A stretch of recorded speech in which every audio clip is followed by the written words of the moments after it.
Okay, I'm back. And come to find out, I did pull off some of those babies. I'm gonna just put these in soil just in case the roots. There's not enough roots. Peace lilies can actually grow in water. I seen it with a lady put a beta, the beta fish, inside some water with a piece of it growing in it, and it looked cute. It looked cute. I don't have no fish, so I don't know about that, but if you into fish, you into plants, why not, right? Anyway, so upon opening up this plant on my first video, the first half of the video, I opened up my peace lily to find a lot of fungus, right?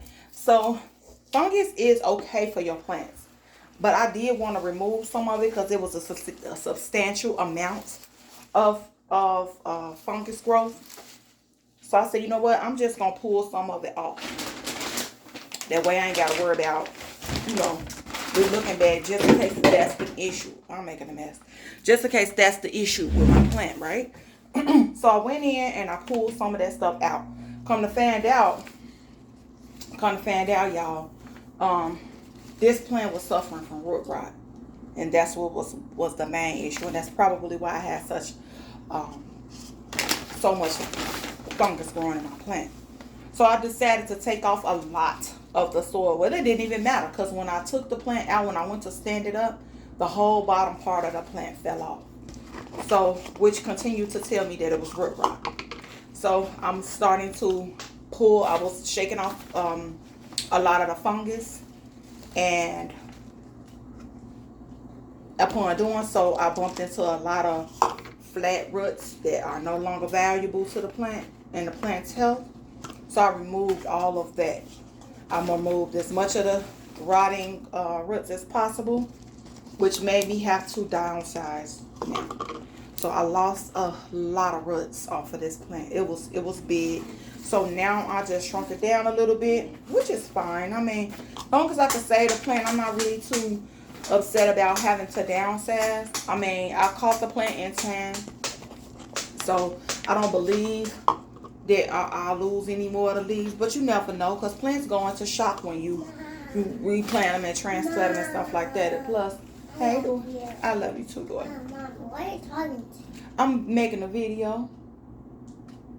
What are you talking to?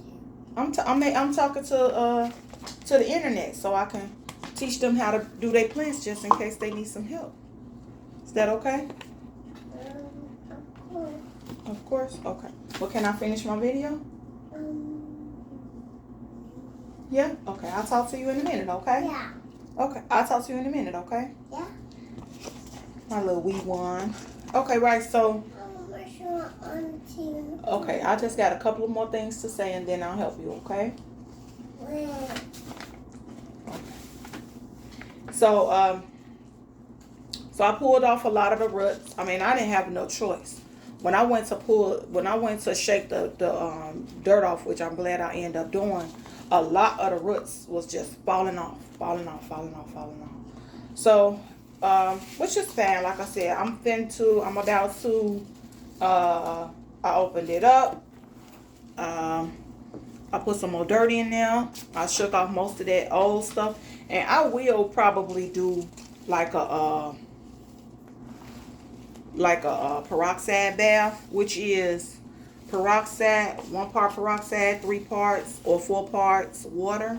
So if you use a cup this big of peroxide, you use 3 cups the same size of peroxide, okay? Don't do that. Please don't do that, daughter. Same goes for if you use a half of this. So if you use half of this, then you do half of this peroxide, then half water 3 times. Half, right? So, and that's how you make a peroxide bath. Don't do that, mama. I asked you nicely. Don't. So, yeah, so I might do that just to kill off any remaining fungus. But not necessarily. Like I said, I pulled off as much as I could. And I didn't see enough to make me worry. So, you know, maybe what I do is I'll water this plant. Because I'm putting in dry soil in there, even though it was overwatered. And I like to, when I overwater plants, I like to just leave them be for a minute before I give it some water. I like to just let it let it possibly just sit until I start seeing signs of it going in the right direction via just leaves looking happier, maybe some new growth popping out or something like that. I like to wait until I see some type of sign that the plant is doing better.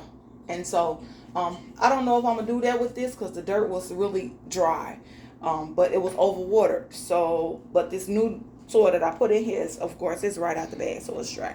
So maybe I will just hit it with a little bit of water. I won't wait till it come out the bottom as you're supposed to do. Maybe I'll just hit it with a little bit of water just so the plant won't be too thirsty during the process of just trying to recover from the root rot.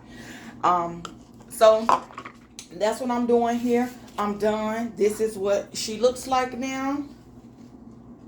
Green pot, green leaves, right? Okay. It doesn't really matter. She needed to get out of that pot because it was huge.